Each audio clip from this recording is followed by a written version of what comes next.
యువగల పాదయాత్రలో నిరుద్యోగ యువకుల్ని కలిశాను. మీరందరూ నన్ను కోరింది ఒకటే, గడిచిన 5 సంవత్సరాలు ఒక్క డిఎస్సి జరగలేదు, మెగా డిఎస్సి ఏర్పాటు చేసి ఉపాధ్యాయులుగా మమ్మల్ని నియమించమని మిమ్మల్ని అందరూ నన్ను కోరారు. ఆనాడు చెప్పా, ఓపిక పట్టండి, కూటమి ప్రభుత్వ అధికారంలోకి వస్తుంది, తొలి సంతకం చంద్రబాబు నాయుడు గారు మెగా డిఎస్సి మీద పెడతారని. చాలా మంది అన్నారు ఈ మెగా డిఎస్సి అవుతుందా, ఈ మెగా డిఎస్సిని మేము ఆపి చూపిస్తామని. వాళ్ళకి ఒక్క విషయం అర్థం అవట్లా. సిబిఎన్ అంటే డిఎస్సి, డిఎస్సి అంటే సిబిఎన్. ఆంధ్ర రాష్ట్రంలో 17 డిఎస్సీలు జరిగితే దాంట్లో 14 డిఎస్సీలు ఏకంగా తెలుగుదేశం పార్టీ అధికారంలో ఉన్నప్పుడు నిర్వహించాం. సుమారుగా 2 లక్షల మంది ఉపాధ్యాయులు తెలుగుదేశం పార్టీ అధికారంలో ఉన్నప్పుడు నియమిస్తాం జరిగింది. మన ఉత్తమ ఉపాధ్యాయుల మీటింగ్కి వెళ్తే అక్కడ గౌరవ ముఖ్యమంత్రి గారు అడిగారు, తెలుగుదేశం పార్టీ హయాంలో ఉపాధ్యాయులుగా నియమైన వాళ్ళని అందరినీ నుంచోమంటే 99% మంది ఆనాడు నుంచునే పరిస్థితి. ఒక్కసారి అందరూ ఆలోచించాలి. 16,000 పోస్టులతో డిఎస్సి, ఎస్సీ సబ్ క్లాసిఫికేషన్ జరిగింది, మొదటిసారి మేము ఇంప్లిమెంట్ చేశాం. Vertical horizontal reservation, sports quota, physical handicap quota, ఇట్లా అన్ని పరిగణలో తీసుకుని మేము ఏర్పాటు చేశాం. గడిచిన అన్ని నోటిఫికేషన్లు మేము తీసుకున్నాం, కోర్టులో పడిన అన్ని కేసులు తీసుకున్నాం.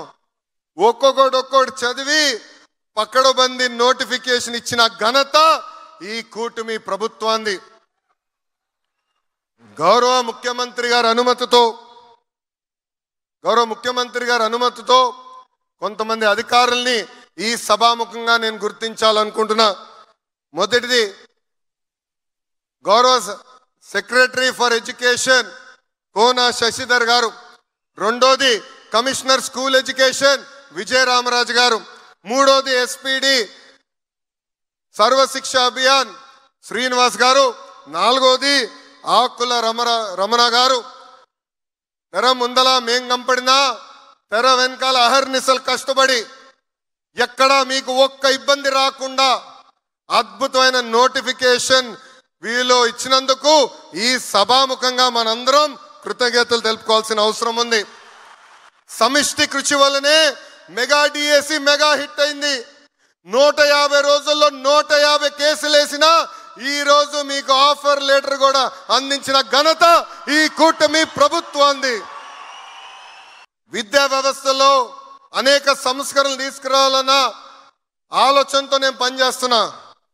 విద్యా వ్యవస్థని రాజకీయాలకి దూరంగా పెట్టా. అందుకే మీరు చూస్తే డాక్టర్ సర్వేపల్లి రాధాకృష్ణ గారి పేరుతో స్టూడెంట్ కిట్ అందిస్తున్నాం. డొక్క సీతమ్మ గారి పేరుతో మధ్యాహ్న భోజనం ఈరోజు మన ప్రభుత్వం అందజేస్తుంది. అంతేకాదు మోడల్ ప్రైమరీ స్కూల్, నేను విద్యాశాఖ మంత్రి అయినప్పుడు గౌరవ మంత్రి నారాయణ గారు నాకు చాలా స్పష్టంగా చెప్పారు, లోకేష్ విద్యా వ్యవస్థ బాగుపడాలంటే 1 క్లాస్ 1 టీచర్ మీరు ఇవ్వండి అని. గతంలో కేవలం 1200 స్కూల్స్ ఉండేది, అలాంటిది గౌరవ ముఖ్యమంత్రి గారి ఆదేశాల మేరకు 9600 స్కూళ్ళు ఈరోజు 1 క్లాస్ 1 టీచర్ కూడా మన ప్రభుత్వం అందజేసింది. సాటర్డే నో బ్యాక్ డే చేశాం. ఏకంగా చాగంటి కోటేశ్వరరావు గారిని క్యాబినెట్ ర్యాంక్ ఇచ్చి నైతిక విలువలపైన సలహాదారులుగా నియమిస్తాం జరిగింది. ఈ సభాముఖంగా చాగంటి కోటేశ్వరరావు గారిని నేను అభినందించాలనుకుంటున్నా. ఆయన క్యాబినెట్ ర్యాంక్ ఇచ్చిన ఒక్క కారు తీసుకోలేదు, ఒక్క ఫోన్ తీసుకోలేదు, కనీసం నా ఆఫీస్కి వచ్చినప్పుడు ఒక్క బాటిల్ నీరు కూడా ఆయన తాగలేదు. ఆయన నాకు ఒకటే చెప్పారు, గౌరవ ముఖ్యమంత్రి గారు నాకు పవిత్రమైన బాధ్యత ఇచ్చారు, ఆ బాధ్యత నిలబెట్టుకునేకి నేను అహర్నిశలు కష్టపడతా, 4 పుస్తకాలు రాస్తున్నా, ఆ పుస్తకాలు పిల్లలకి అందజేయి, అది చాలు నాకు లొకేషన్. అంతేకాదు ఈరోజు సమాజం చూస్తున్నాం, మహిళల పైన దాడులు పెరుగుతున్నాయి.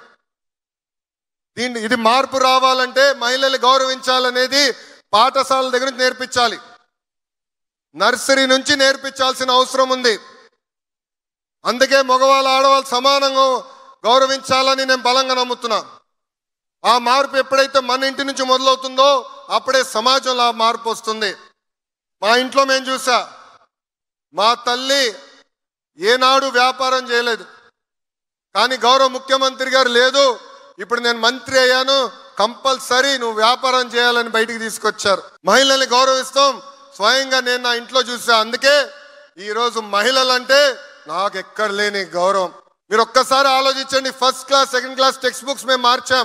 దాంట్లో ఇంటి పనులు ఫోటోలు ఉంటాయి, ఆ ఫోటోలంతా ఆడవాళ్ళు చేసే ఫోటోలు పెట్టారు. దీనికి ఫుల్ స్టాప్ పెట్టాలి. ఇంటి పనులు కూడా 50% మగవాళ్ళు 50% ఆడవాళ్ళు చేసే ఫోటోలు పెట్టాలని మేము పుస్తకాలు కూడా మార్చే పరిస్థితి. ఇట్లా అనేక సంస్కరణలు మేము తీసుకొచ్చాం.